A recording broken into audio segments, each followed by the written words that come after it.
here we are, we're on Fraser. After about a day of driving, we're here. We've done the inland track to get to Moon Point, which is where we're camping, or where we have camped for the past 2 nights. This is our last kind of half day at Moon Point before we shoot off to Nagala Rocks to do up to Sandy Cape for 2 more nights. The only thing that I can really say about Moon Point is you need to bring fly spray. I cannot stress that enough. We had the worst night imaginable on Monday night because we didn't have any. We actually had to leave yesterday so we can go and get fly spray. Like, poor Amy's peppered with midgie bites. I'm absolutely raped. So definitely get Bushman's fly spray. They have got a Bushman's like fly propellant paste as well, which you rub into your skin, which is even better. But you know, besides that, where we are now, it is bloody immense. You've got signal, so if you're with Telstra or Optus, I can definitely say you've got signal here, because I've got about 4 bars of 4G. Because we're on the western beach, so we're on the inlet side. So actually, you can see Harvey Bay. So which means you get signal, which is nice. You get to watch a few boats go past, but really, there's not been another soul here. I've seen 1 or 2 cars, like that's it. No one else is here. So Moon Point is definitely a killer of a spot.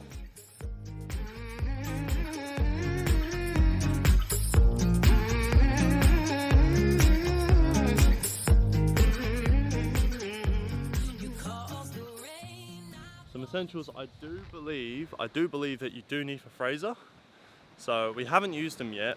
I've actually done most of the island driving in rear wheel drive, but Max Tracks, I believe that they will go a long way in keeping you safe. You do need a portable camping toilet, because obviously all these campsites don't have toilets. So definitely, if you're gonna come to Fraser, get yourself a camping toilet, because you're gonna need one. Otherwise, you're not gonna poo or wee for 5 or for however long you're here, and that's not gonna be very fun. So definitely get that. And one thing that I definitely recommend, and there's been a new upgrade to our setup, is the Red Arc 4WDing BC-DC charger, and just a cheap shitty King's 1500 watt inverter.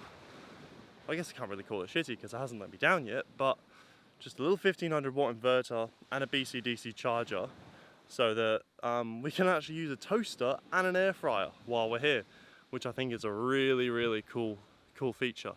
Because if we're away for 2 weeks, it is nice to have those creature comforts.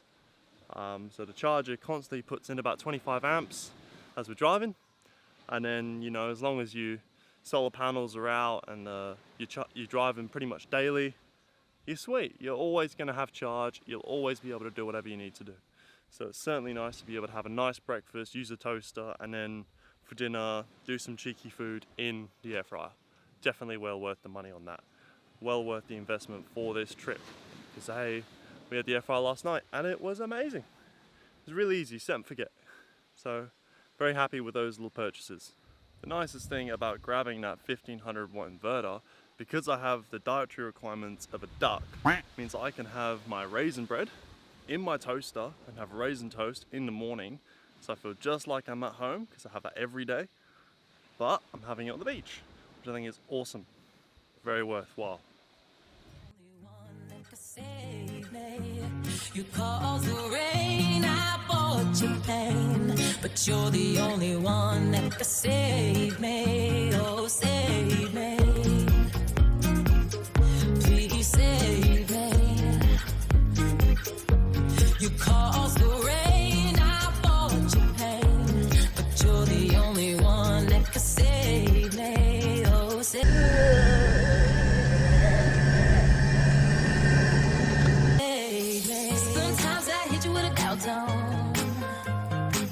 You're right, but then I say you're wrong. Sometimes I drink too much caffeine, or go to sleep like I'm dope on morphine. But there's a lie, there's a lie. I think I'm gonna get hypothermia. Just gotta get with the vibes. Just gotta get with the vibes. Because they turned the heaters on that day. Oh, swear to God. It does. You just have to sit in the. Ew. You isn't. Your knee is in the water. Get in. I got goosebumps here. You're a goosey bumpy. Because you're a goose. There's a light in your window. There's a light in your window. There's a light Yeah, I'm right bogged. in that cold Me? What are your thoughts on Eli Creek? Yeah, gonna say that with 100% confidence. Eli Creek, there should be a public disclaimer because that's the coldest water I've ever been in my entire life. Like, we did it and it was still, you know, fun doing it, but far out. That was some cold ass water. Some cold water. Definitely took a little bit for Amy to actually get into the water. Like 10 minutes of standing to actually get her in the water, but it was still good. Still good.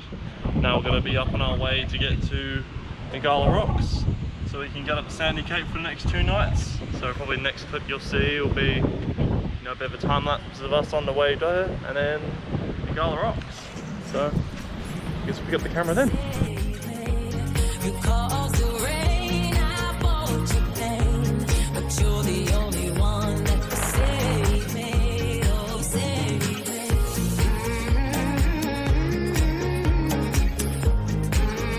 me. Wish me luck.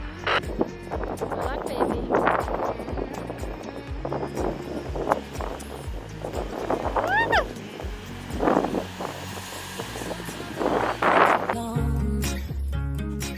Sometimes there's skeletons in my bones. So after all the fun of doing Ngala Rocks, you wouldn't bloody read about it, but it's shut.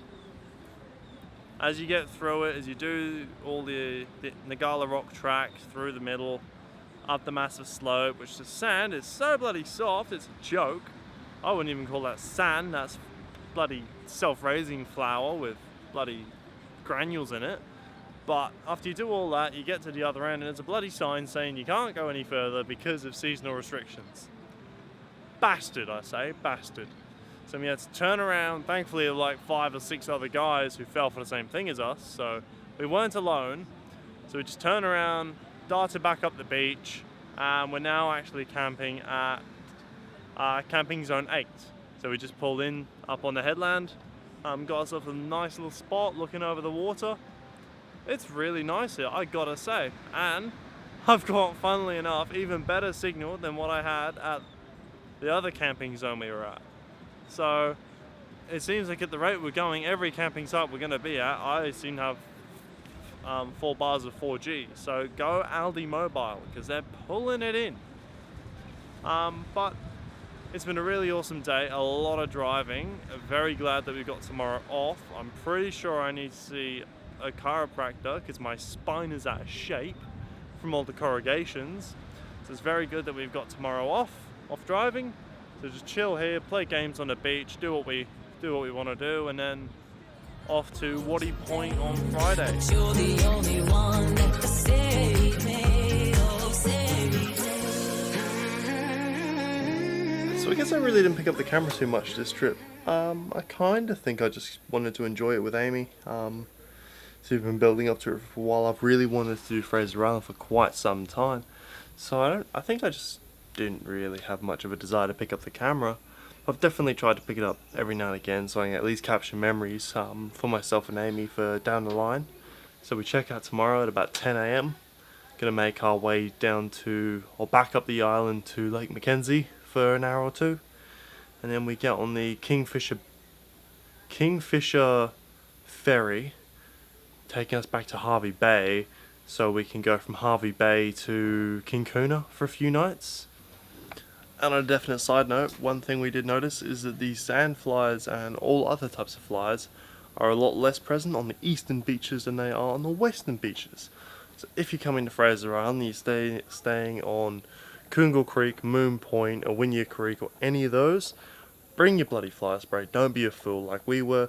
If you're staying on the eastern side, Yep, eastern side, still worth bringing, not as essential. Western side, goddamn must have it. Otherwise you will get raped by flies like we did. There's a light in your window. There's a light in your window. There's a light in your window. There's a light in I cause the rain, I bought you pain, but you're the only one that can save me. You cause the rain, I bought you pain, but you're the only one that can save me. Oh, save me. Please save me. You caused the rain, I bought you pain, but you're the only one that can save me. Oh, save me. Sometimes I hit you with a doubt tone. You're right, but then I say you're wrong. Sometimes I drink too much caffeine. Or go to Here we sleep are. with no We are at King Kuna. We've already set the awning and tent up already. Just got the music on, having a really, really relaxing evening. There's one other car that I've seen on King Kuna. Obviously it is Monday, it is a working week, so it does make sense, but I'm not going to complain because it's bloody awesome. We love this place. That's why we actually cut Fraser Island short, was so we could come here, because it's such a relaxing place, and it's, in a sense, I reckon better than some of the Fraser beaches. It's just so secluded, you get so much privacy, so much land to yourself, good signal, constant breeze, it's amazing. But unfortunately, one thing that did happen, so you've got the main battery, so you've got this little hot wire runs to this little tabby, to this terminal, then it goes through the VSR, which is low voltage disconnect for the hot wire, which then runs onto this cable, and that cable is what runs to the battery box. So that terminal was a bit floppy, that terminal was a bit floppy, and it wasn't working, it wasn't doing what it was meant to do. Thankfully I was able to fix it, figure it out pretty quickly, and that way we can now get power again. Because before that, it was an absolute nightmare. Couldn't charge phones, couldn't do anything. You caused